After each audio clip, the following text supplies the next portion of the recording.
আহমদুল্লাহ সাল্লাম আল্লাহ রসুল করিম। 7 প্রকার মানুষ দুনিয়াতে সওয়াব অর্জন করে গেলে, 6টি কাজ করে গেলে কবরে যাওয়ার পরও আমাদের দেশের সরকারি চাকরিজীবীরা চাকরি চলে গেলেও যেভাবে পেনশন পায় সেভাবে কবরে সওয়াব পেতে থাকে, ওদের সওয়াব কখনো বন্ধ হয় না।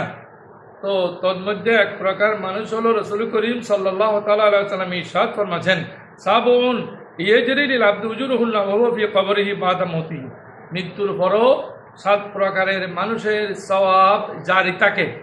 তন্মধ্যে এক প্রকার হলো যে মান আল্লামা ইলমান, যে এলম শিক্ষা দিয়েছেন। 2 ইয়াজরি নাহারান, যদি কোনো খাল খনন করে দেয়, যেমন বর্তমান সরকার খাল খনন করে দিচ্ছে মানুষের সুবিধার জন্য।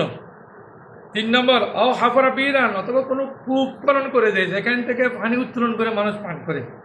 4 গারাসা নাখলান, খেজুর গাছ অন্য কোনো ফলদার গাছ যদি কেউ আমরা রোপণ করে যাই সেখান থেকে যদি ফল ভোগ করে তাহলে 5 বানা মসজিদ যান, কেউ যদি ডাইরেক্ট মসজিদ তৈরি করে যান অথবা মসজিদের টাকা দিয়ে কোনো পিলার, কোনো লোহা, সিমেন্ট এভাবে কিছু দিয়ে যায় তাদের সব। 6 নম্বর সব্বাস খাবান, অথবা কাউকে কোরআন শরীফ দান করে, হাদিস শরীফ দান করে, কোনো মাদ্রাসায় কোরআন শরীফ হাদিস শরীফ দান করে দেন, সেখানে ছাত্ররা এগুলো পড়তেছে, তাদের সব বন্ধ হয় না।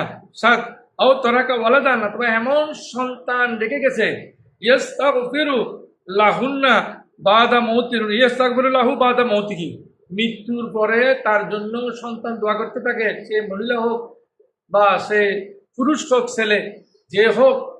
ওয়ালাদিন সালিহিন ইয়াদুলাহু, অন্য হাদিস শরীফে এসেছে সন্তানের দোয়ার কারণে আল্লাহ রাব্বুল আলামিন মা বাবা সহ আত্মীয় স্বজনকে কবরে শান্তি দান করে, এমনকি জাহান্নামী মা বাবাকেও আল্লাহ রাব্বুল আলামিন জান্নাতে করে দেন। হাদিস শরীফে এসেছে জাহান্নামীরা বলবে যে আমি কিভাবে জান্নাত পেলাম, আমি তো জাহান্নামে ছিলাম। তখন আল্লাহ বলবেন বেদোয়ায়ে ওয়ালাদিকা লাকা, তোমার সন্তান তোমার জন্য কোরআন শরীফ করে হাদিস শরীফ করে দোয়া করতেছে, নামাজের পর্বত দোয়া করতেছে, সূরা ইখলাস করে দোয়া করতেছে, এই জন্য তোমাকে জান্নাত দান করলাম। তো এটা হাদিস এসেছে বুখারী শরীফের 3602 নম্বর হাদিস। আল্লাহ রাব্বুল আলামিন এই 7টি কাজ আমাদেরকে করে যাওয়ার জন্য তৌফিক দান করুন, আমিন। ওয়া আখিরু দাওয়ানা আলহামদুলিল্লাহি রাব্বিল আলামিন।